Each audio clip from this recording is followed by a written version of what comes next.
মা কি বলছে একবার শুনেছো? এই বর্ষায় নাকি বাড়ি ভর্তি 14 গোষ্ঠীর অতিথি আসবে। আমি কিন্তু ওদের রান্না বান্না করে খাওয়াতে পারবো না। এই বৃষ্টির মধ্যে কাজের দিদি ডুব দিয়েছে, চারিদিকে জল জমে আছে, তারপর এখন অতিথি আসার কি মানে হয়? হ্যাঁ, তুমি একদম ঠিক কথাই বলেছো। গরমকাল পড়তে না পড়তেই ওনার দিদি ওনার সপরিবার এসে ঘুরে খেয়ে দিয়ে আরাম করে চলে গেল। তখন আমরা খেটে খেটে মরলাম, আর এখন বৃষ্টির মধ্যে আবার ওদের আসার কি মানে? আমরা কি ধান ভাঙার ঢেকি নাকি যে অতিথি আসবে আর আমাদের তাদের সেবা করতে হবে? বাইরে কি সুন্দর বৃষ্টি পড়ছে, আমরা কোথায় ঘুরতে যাব, শপিং করতে যাব, রেস্টুরেন্টে লাঞ্চ করতে যাব, তা নয়। এখন নাকি অতিথি আসবে, কোনো মতে অতিথিদের আপ্যায়ন করা সম্ভব নয়। এই বর্ষাকালে বাড়িতে অতিথিদের আসতেই দেওয়া যাবে না। এভাবেই বাড়ির দুই বৌমা একেবারে বেঁকে বসে, কারণ আজকে তাদের শাশুড়ি মা রচনা দেবীর দিদি ও তার পরিবারের আসার কথা। রচনা দেবী যখন জানতে পারে যে এই বর্ষাকালে তাদের বাড়িতে অতিথি আসবে, তখন সে তাদের মানা করে না। সে তার দুই বৌমাকে অতিথি আপ্যায়নের কথা বলে দেয়। কিন্তু এরকম বর্ষাকালে বাড়িতে অতিথি আসা দুই বৌমা মোটেই পছন্দ করে না। তারা দুজনে সলা পরামর্শ করে শপিং করতে যাওয়ার জন্য তৈরি হয়ে নেয়। তারা যখন শপিং করতে বেরোবে তখন দুই বৌমা মিলে বৃষ্টির মধ্যে কোথায় চললে? কিছুক্ষণ পরে আমার দিদি আর ওর পরিবার আমাদের বাড়িতে আসবে, রান্না বান্না করতে হবে তো। যাও, রান্নাঘরে গিয়ে গরম গরম মাটন বিরিয়ানি, চিকেন চাপ, খিচুড়ি আর ইলিশ মাছ ভাজা রান্না করো। এখন বৃষ্টির মধ্যে বাইরে যেতে হবে না। না মা, এখন আমাদের পক্ষে রান্না করা সম্ভব নয়। আজকে শপিং মলে বর্ষাকালে সেল দিয়েছে, যা কিনবো তাতে 50% অফ আছে, তাই আমরা শপিং করতে যাচ্ছি। আর হ্যাঁ, আপনার দিদি আর তার পরিবার আসবে, সুতরাং তারা কি আমাদের হাতে রান্না আর পছন্দ করবে? গরমকালে এসে আমাদের হাতে রান্না খেয়ে গেছে, তাই এখন বরঞ্চ আপনি রান্না বান্না করে খাওয়ান। এই বলে বাড়ির দুই বউ ছাতা মাথায় দিয়ে বাইরে বেরিয়ে পড়ে। এতে করে রচনা দেবী ভীষণই বিপদে পড়ে, কারণ তার দিদি এবং তার রাবণীর পরিবারকে সেবা করা মুখের কথা নয়। মন খারাপ করে রচনা দেবী রান্নাঘরে গিয়ে দেখে যে বহুদিন কাজের দিদি না আসার ফলে রান্নাঘরে পাহাড় সমান বাসনপত্র জমে আছে। আমার দুই বৌমা ভীষণ কুটনি, কেমন আমাকে ফাঁসিয়ে দিয়ে চলে গেল। আমি এখন এত কাজ করতে পারবো না। এই বলে রচনা দেবী নিজের ঘরে যায় এবং তার দিদি বিমলা দেবীকে ফোন করে। বিমলা দেবী যাতে বৃষ্টিতে তার পরিবার নিয়ে আর না আসে, সেই কারণে রচনা দেবী নানান রকম অজুহাত দেখাতে শুরু করে। আর বলিস না দিদি, কিছুক্ষণ আগে সিঁড়ি থেকে পড়ে আমার পায়ের হাড় একদম বেঁকে গেছে রে। এখন আমার দুই ছেলে আর দুই বৌমা ডাক্তার ডাকার জন্য দৌড়াদৌড়ি করছে।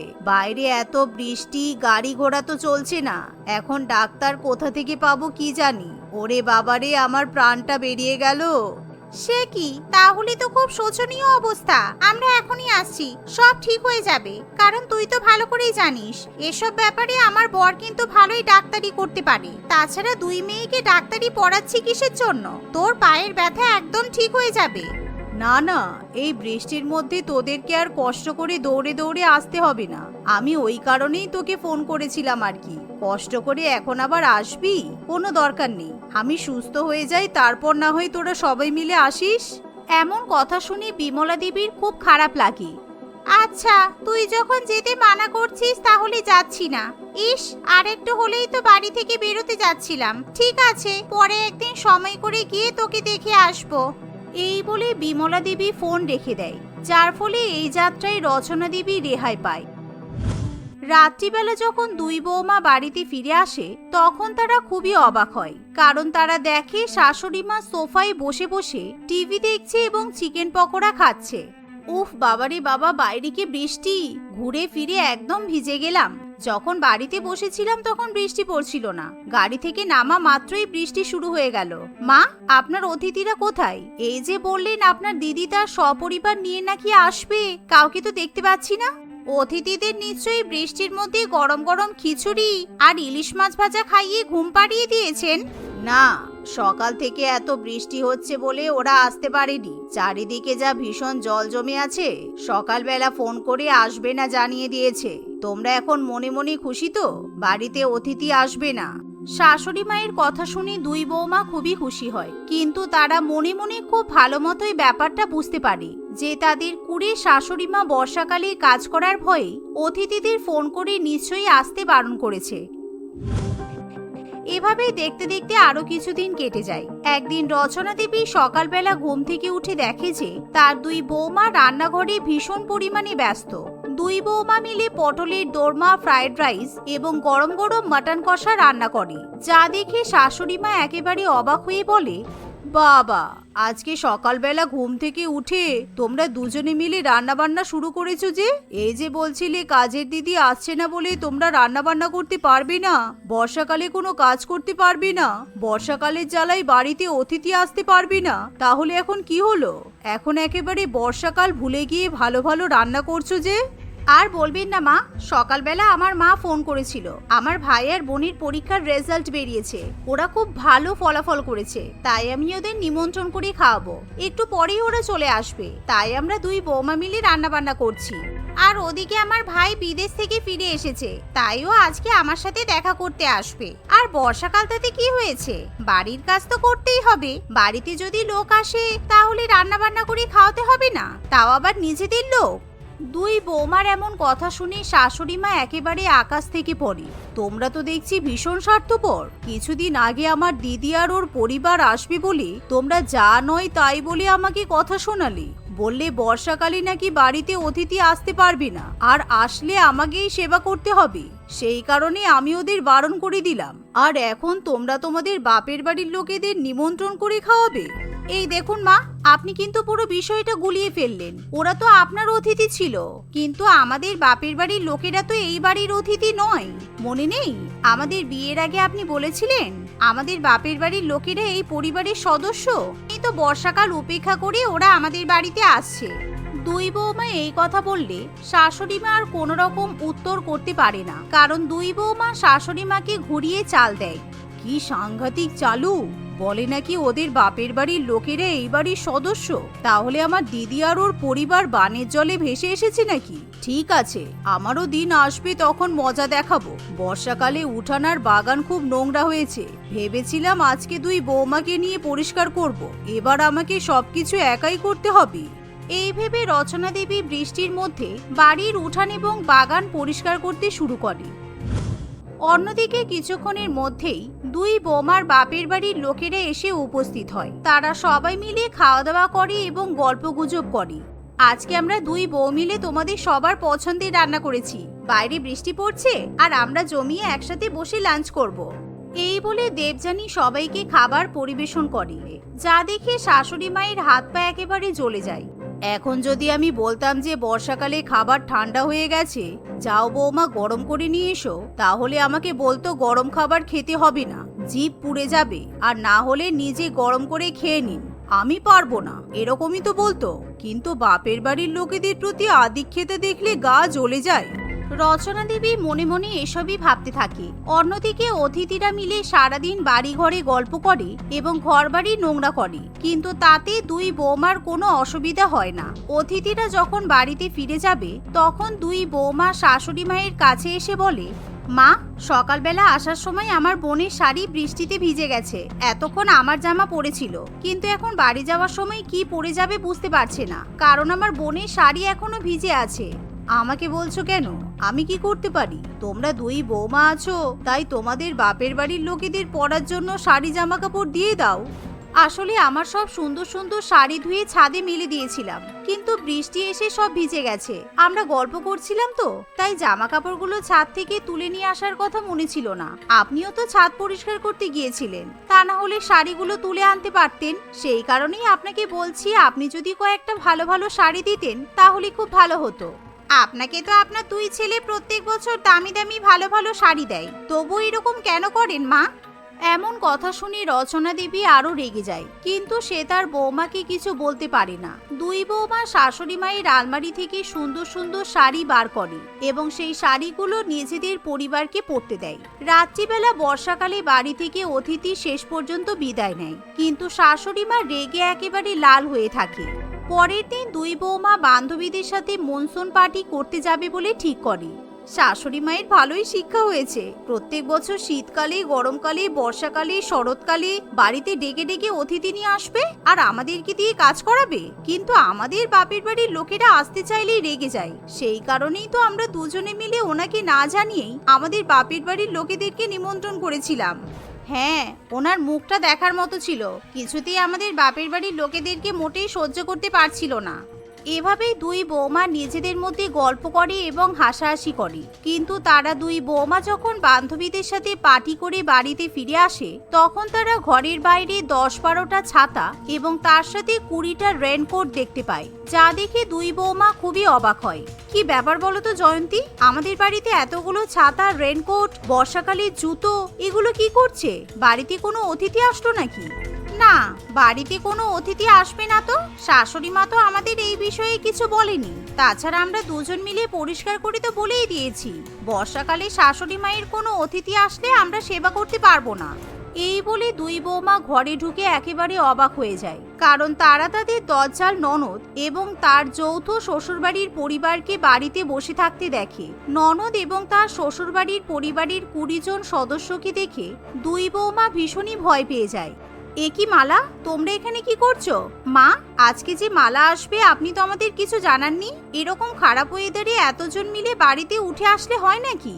ওই দেখো মা কি বলছে, আমি আমার শ্বশুর বাড়ির লোকেদেরকে নিয়ে নিজেদের বাড়িতে আসবো, তাতে আবার তোমাদের জবাবদিহি করতে হবে নাকি? আর তুমি নাকি মাকে বলেছো যে তোমার বাপের বাড়ির লোকেরা অতিথি নয়, এই বাড়িরই সদস্য। ওরা যখন রক্তের সম্পর্কে কেউ না হয়েও এই বাড়ির সদস্য হতে পারে, তাহলে এটা তো আমার নিজেরই বাড়ি। সেই কারণে আমি আমার শ্বশুর বাড়ির পরিবারকে নিয়ে ঘুরতে চলে এলাম। মালা এই কথা বললে দুই বৌমা রেগে গেলেও কিছু করতে পারে না, কারণ তারা ভালো করেই বুঝতে পারে যে তাদের ননদ এবং শাশুড়ি মা দুজনে মিলে দুই বৌমাকে ফাঁসানোর জন্য এরকম ষড়যন্ত্র করেছে।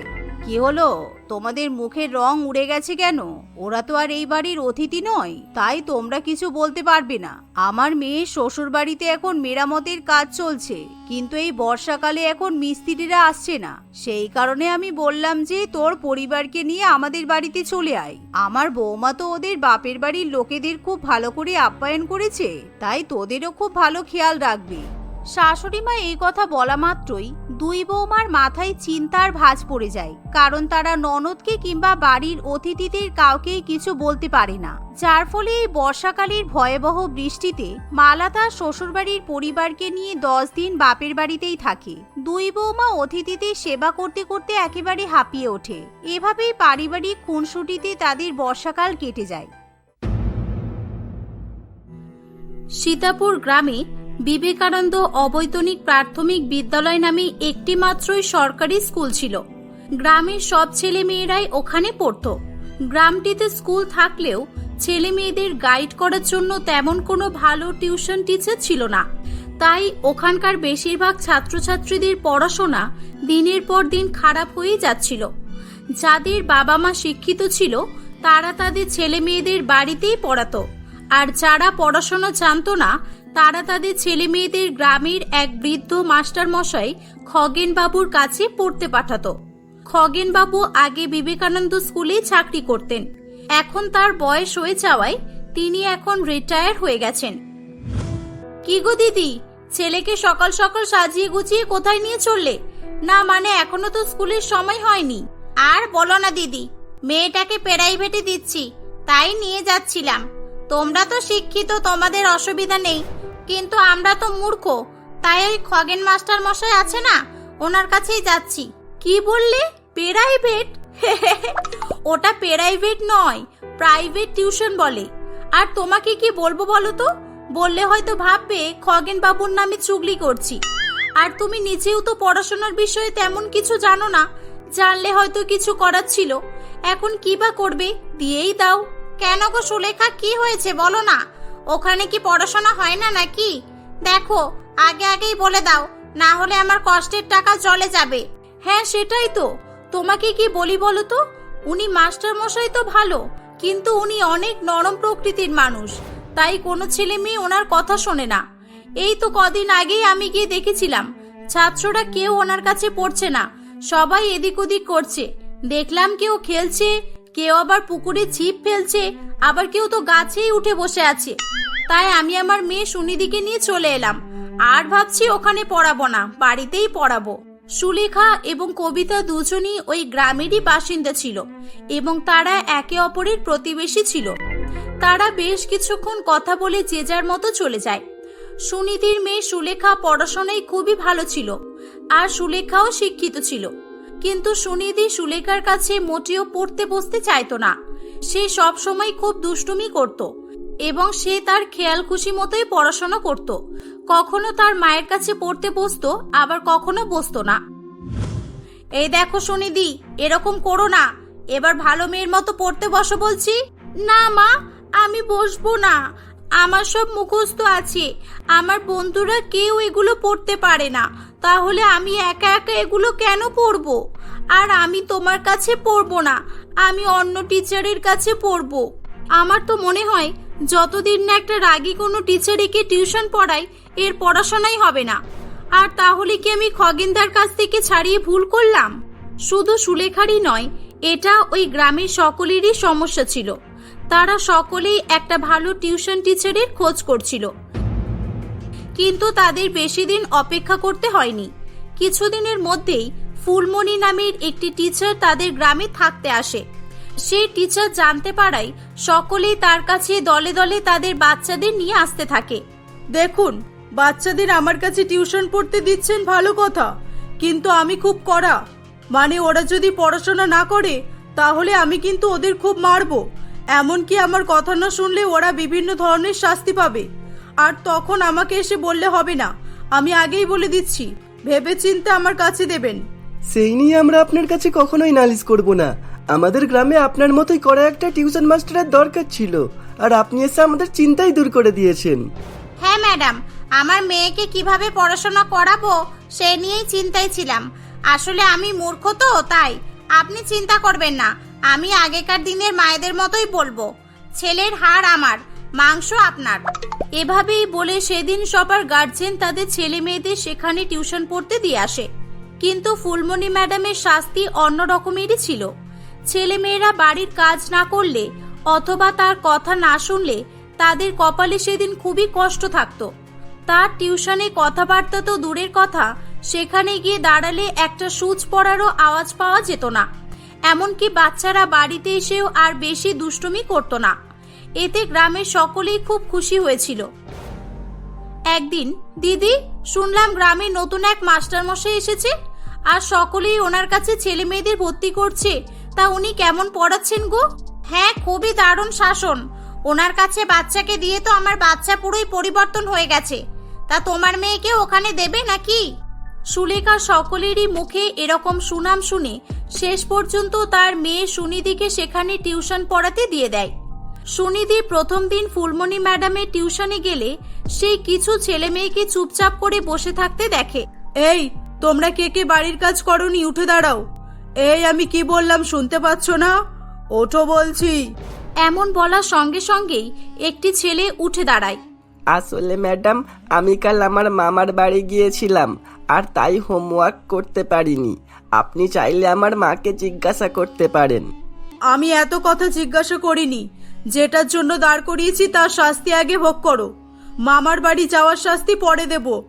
ওখান থেকে ইট নিয়ে এসো, যাও, ইটটা নিয়ে এসো। আর পড়াশোনা ছেড়ে মামার বাড়ি যাওয়ার জন্য তার হাতে ইট তুলে দিয়ে তাকে ছুটতে বলে। মানে দেখলে মনে হবে না ওখানে কোনো ছাত্র শাস্তি হচ্ছে, বরং মনে হবে ওখানে যেন অপরাধীদের শাস্তি দেওয়া হচ্ছে। কিছুক্ষণ পর সে সুনিধির দিকে তাকিয়ে জিজ্ঞাসা করে, এই মেয়ে, তোমার হোমওয়ার্ক হয়েছে? না ম্যাডাম, আমি হোমওয়ার্ক কোথায় পাবো? আমি তো আজকেই প্রথম এলাম। আপনি কি হোমওয়ার্ক দিয়েছেন আমি তো সেটা জানি না ম্যাডাম। জানো না তো আমি কি করব? জেনে নেওয়া তোমার দায়িত্ব ছিল। আর আমার টিউশনে সকলেরই শাস্তি সমান, সে তুমি আজকে আসো কিংবা কাল, শাস্তি তো তোমাকে পেতেই হবে। এই বলে প্রথম দিন পড়তে আসা সুনিধিকেও ফুলমণি ম্যাডাম শাস্তি দেয়। এভাবেই বেশ কয়েকদিন চলতে থাকে। সেদিনের পর থেকে সুনিধি প্রতিদিনই হোমওয়ার্ক করে নিয়ে আসতো। বেশ কয়েকদিন কেটে যায়। একদিন, এই রাজা, তোকেও একে চন্দ্র লিখতে দিয়েছে? কাল আমাকে দিয়েছিল, আর দেখ না, পরশু দিনের যে নামটা দিয়েছিল না, ভুল করে ম্যাডাম আজকেও আমাকে দিয়েছে। আমি বরং ম্যাডামকে বলি এটা, কি বলিস?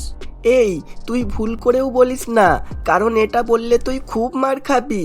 আর স্যার রোজের একই রকম করান, 2 দিন ছাড়াই আমাদের একই হোমওয়ার্ক দেন। এই তুই কি বলছিস? ম্যাডাম এরকম করবেন কেন? আমাদের বইগুলোর তাহলে কি হবে? বইগুলো কবে শেষ করাবেন? রোজ রোজ অ আ ক খ ABCD 1 2 কেন লিখতে দেবে? আমরা তো এখন ক্লাস 4-এ পড়ি। এগুলো তো বাচ্চাদের জিনিস, আমরা এগুলো কেন লিখবো? আর রোজ রোজ কেন এত এত লিখতে দেয়? তা জানি না, তবে আমি একবার মাকে বলেছিলাম কিন্তু ম্যাডামকে জানাতে। উনি বললেন ভিত মজবুত করার জন্য করাচ্ছি। আর জানিস, আমি বাড়িতে বলেছি বলে আমাকে অনেক মেরেছিল। না, আমার তো এটা ভালো মনে হচ্ছে না। আমি মার খাবো। আমি আমার মাকে বাড়ি গিয়ে সব বলে দেব। আসলে ফুলমণি ম্যাডাম শুধু তার টিউশনেই নয়, তাদেরকে বাড়িতেও কিছু না বলার জন্য বলে রেখেছিল। কিন্তু সুনিধি বাড়ি গিয়ে তার মাকে সব বলে দেয়। পরের দিনই সুলেখা ফুলমণি ম্যাডামের সঙ্গে কথা বলবে বলে যায়। তখন সে দেখে যে, কি গো, এই নাটক আমাকে আর কতদিন করতে হবে? পুলিশের হাত থেকে বাঁচার জন্য আর কতদিন টিচার সেজে লুকাবো? আমার তো আর ভালো লাগছে না। ভাগ্যিস 1 2 ABCD গুলো শিখে রেখেছিলাম, তাই টিচার সেজে এই দুঃসময়ে কাজে এসে গেল। দাঁড়াও দাঁড়াও, আর কটা দিন বাচ্চাদের পড়িয়ে নাও। পুলিশ আমাদের খুঁজছে।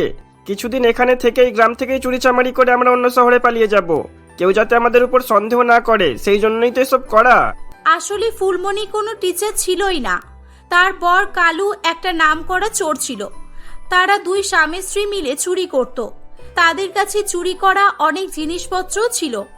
তারা নিজের পরিচয়কে গোপন রাখতেই এখানে এসেছিল। তাদের এই সমস্ত কথা সুলেখা জানতে পেরে আর দেরি না করে থানায় গিয়ে তাদের নামে কমপ্লেন করে। হ্যাঁ, তোমরা ঠিকই বলেছ। আমাদের কাছেও কয়েকদিন ধরেই এই ইনফরমেশন ছিল, কিন্তু যথাযথ প্রমাণ না থাকায় আমরা শয়তানটিকে ধরতে পারছিলাম না। সত্যি অফিসার, আমাদের সমাজে এরকম যে কত রকমের মানুষ আছে তা ধারণার বাইরে। এত বড় ক্রিমিনাল হয়ে টিচার সাজার নাটক করে আমার বাচ্চাদের পড়াচ্ছিল, ভাবা যায় না জাস্ট। মা, আমরা আর কেউ দুষ্টুমি করব না। আমরা আর ফুলমণি ম্যাডামের কাছে পড়বো না। ম্যাডাম আমাদের সবাইকে অনেক মারে, অনেক শাস্তি দেয়। না মা, আর পড়তে হবে না। পুলিশ অফিসার, আপনি এবার নিয়ে যান এদের। পুলিশ ফুলমণি এবং তার বর কালো চোরকে সেখান থেকে নিয়ে চলে যায়। গ্রামের বাচ্চারা আবারও তাদের পুরানো মাস্টারমশাই খগেন বাবুর কাছে পড়া শুরু করে। ফুলমণি তাদের কিছু শেখাতে না পারলেও ছেলে মেয়েদের নিয়ম মেনে চলতে শেখা এবং টিচারদের ভয় করা শিখিয়ে গিয়েছিল। বাচ্চারা সকলেই দুষ্টুমি না করে খগেন বাবুর কাছে টিউশন পড়তে শুরু করে। খগেন বাবুও তার শিক্ষকতার আলোয় তাদের আলোকিত করতে থাকে। এভাবেই তাদের গ্রামের টিউশন মাস্টারের সমস্যার সমাধান ঘটে।